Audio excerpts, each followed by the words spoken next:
Smart saving plan తో మీ ఆత్మీయులకు ఉజ్వలమైన సురక్షితమైన జీవితం అందించండి. టాటా ఏఏతో ఇది సాధ్యం.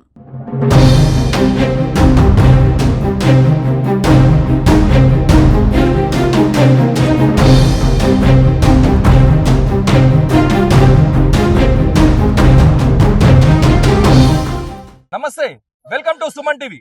నిజామాబాద్ నుండి బాన్సువాడ వెళ్లే ప్రధాన రహదారిలో మోషా నుండి చందూర్ వెళ్లే రహదారిలో మరమ్మతులు సాగుతున్నాయి. ఇప్పుడు మనం చూసుకున్నట్టయితే ఇక్కడ బస్సు పోయినా గానీ ఏ బస్సు పోయినా గానీ ఏదన్నా పెద్ద బండి పోతే ఎదుటి వాళ్ళకి కనిపించకుండా చాలా ఇబ్బందికరంగా మారింది ఈ రోడ్ అని చెప్పుకోవచ్చు. ప్రజలు ఈ రోడ్ వల్ల అనేక ఇబ్బందులు పడుతున్నారు. మొన్నటి వరకు వర్షాలు పడి గుంతలు కూడా ఏర్పడకుండా దాంట్లో గుంతలలో నీళ్లు నిండి ప్రజలు దాంట్లో జారి పడటాలు, ఎన్నో యాక్సిడెంట్లు అయినట్టు ప్రజలు ఎంతో మంది చెప్తున్నారు.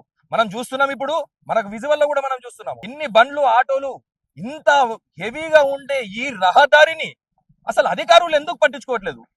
ఇది రాజకీయ నాయకుల నిర్లక్ష్యమా, లేకపోతే ప్రభుత్వాలు అధికారులకి ఏం చెప్పట్లేరా? మనం చూసుకోవచ్చు.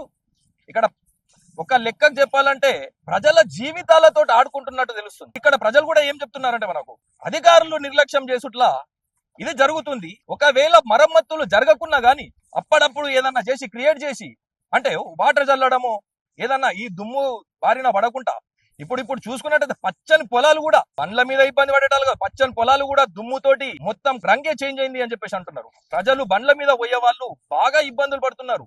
కళ్ళల్లో దుమ్ము పడుట్లా మట్టి పడి ఎదుటి బండ్లు వస్తున్నాయా లేవా అన్నది కూడా తెలియకుండా ఆ సిచ్యువేషన్ వస్తున్నది అని చెప్పేసి ప్రజలు అనేక ఇబ్బంది పడుతున్నారు. ఇక్కడ ఒక స్థానికుడు ఉన్నాడు, మాట్లాడి తెలుసుకునే ప్రయత్నం చేద్దాం. సార్ చెప్పండి, ఈ రోడ్ల వల్ల మీరు ఎటువంటి ఇబ్బంది? ఖాళీ సార్, గుద్దితే ఖాళీ ఇరిగిపోయింది. అది ఇరిగిపోయింది. ఇదే రోడ్ వేయవచ్చు. ఖాళీ మార్చి 22 తారీఖు నుంచి 6 నెలలు 8 నెలలకి రోడ్ వేస్తారు. ఇంకా వేస్తే రోడ్ వేస్తారు.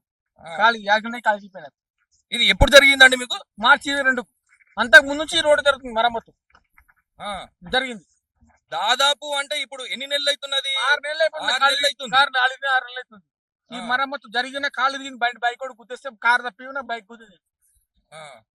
మీరు ఎక్కడ ఉంటారు? మీరు ఇక్కడ కొత్తపేట మీరు కొత్తపేట నుండి వచ్చేసి కాలు దిగిపోయింది. 4 కిలోమీటర్ దూరంలో మేము ఉంటాం. ఇది జరిగింది. ఇది చూసుకున్నట్టయితే ఒక స్థానికుడు మొన్న మార్చి 4-5 నెలల కిందటనే పడి కాలు ఇరిగిందని చెప్పేసి అసలు ఎవరు పట్టించుకుంటలేరు. ఎంత చెప్పినా గానీ ఇది దీని వల్ల చాలా ఇబ్బందులు అవుతున్నాయి అని చెప్పేసి ఇక్కడ మనకు చెప్పడం జరుగుతుంది. చూస్తున్నాము మనం విజువల్లో కూడా. దుమ్ము మామూలు దుమ్ము కాదు. ఇక్కడ ఎదుటి బండ్లు ఉన్నాయా వస్తున్నాయా లేవా అన్నది కూడా మనకు ఏర్పడతలేదు. ఇది ఇక్కడి పరిస్థితి.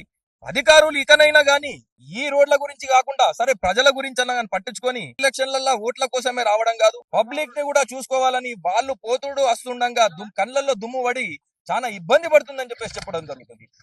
దీనిపై అధికారులు ఎలా స్పందిస్తారో వేచి చూడాల్సిన పరిస్థితి ఉంది.